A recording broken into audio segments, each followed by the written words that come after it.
হরে কৃষ্ণ, রাধে রাধে। আশা করি সকলে ভালো আছেন।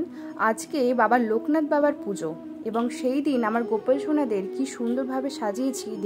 বাবা লোকনাথের কিছু উপদেশ যা আপনার জীবন বদলাতে সাহায্য করবে, তা আজকে এই ভিডিওর মাধ্যমে আপনাদের জানাবো। আর সাথে সাথে আপনারা আমার গোপাল সোনার শৃঙ্গার দর্শন করুন, আরতি দর্শন করুন এবং আজকের সকালবেলা ভোগে কি রয়েছে সেটিও দর্শন করুন। বাবা লোকনাথের তিরোধান দিবস আজ, তার উপদেশে জীবন হবে সমৃদ্ধ। আজও আমরা সমস্যায় পড়লে বাবা লোকনাথের একটি বাণী স্মরণ করি। লোকনাথ বাবা বলে গিয়েছেন, রণে বনে জঙ্গলে যখন বিপদ পড়িবে আমাকে স্মরণ করিও, আমি রক্ষা করিব।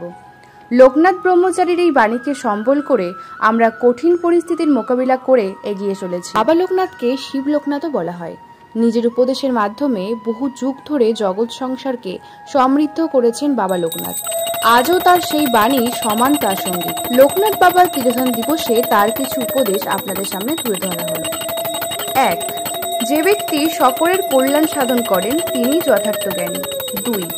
অর্থ উপার্জন করা, তা রক্ষা করা আর তা ব্যয় করার সময় বিশ্ব দুঃখ ভোগ করতে হয়।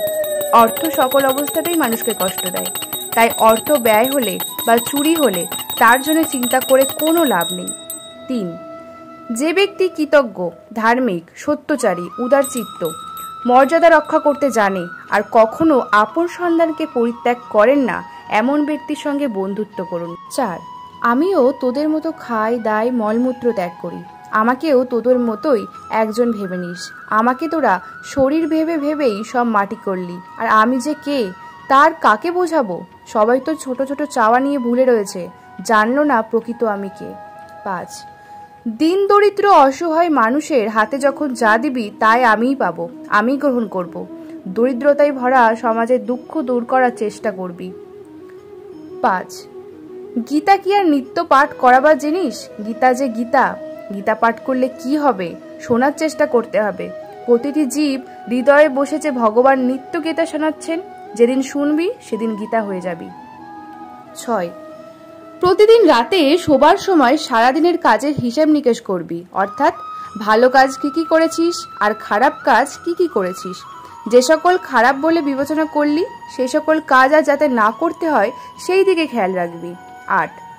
আমার উপর আস্থা বিশ্বাস যা বাড়বে ততই তোদের সর্ব অভীষ্ট সফল হবে। 9. যে কর্ম মনে তাপ সৃষ্টি করে তাই পাপ, যে কর্মের মধ্য দিয়ে আত্মসচেতনতা বা শক্তির ভাব মনকে ভরিয়ে তোলে তাই পুণ্য এবং স্বর্গতুল্য। 10. আমি শরীর ছেড়ে দিয়েছি, কিন্তু ভক্তের রক্ষা করার জন্য আমি সর্বদাই ভক্তের সঙ্গে রয়েছি। তোদের চোখ নেই, তাই তো তোরা আমায় দেখিস। 11. পিতামাতা তারা যতই বৃদ্ধ হোক না কেন, তাদের খুশি করার জন্য বিরক্ত না হয়ে বারবার তাদের প্রশ্নের উত্তর দিবি, আর কোনো কারণ জিজ্ঞাসা না করে তাদের ইচ্ছা পূরণ করার চেষ্টা করবি। 12. সূর্য উঠলে যেমন আধার পালিয়ে যায়, গৃহস্থের ঘুম ভেঙে গেলে যেমন চোর পালিয়ে যায়, ঠিক তেমনি বারবার বিচার করলে খারাপ কাজ করার প্রবৃত্তি পালিয়ে যাবে। কালের শ্বাস, যা লোকনাথ বাবার প্রিয়। আজ সবই লোকনাথ বাবার প্রিয় জিনিস দিয়ে গোপালের সেবা করা হয়েছে।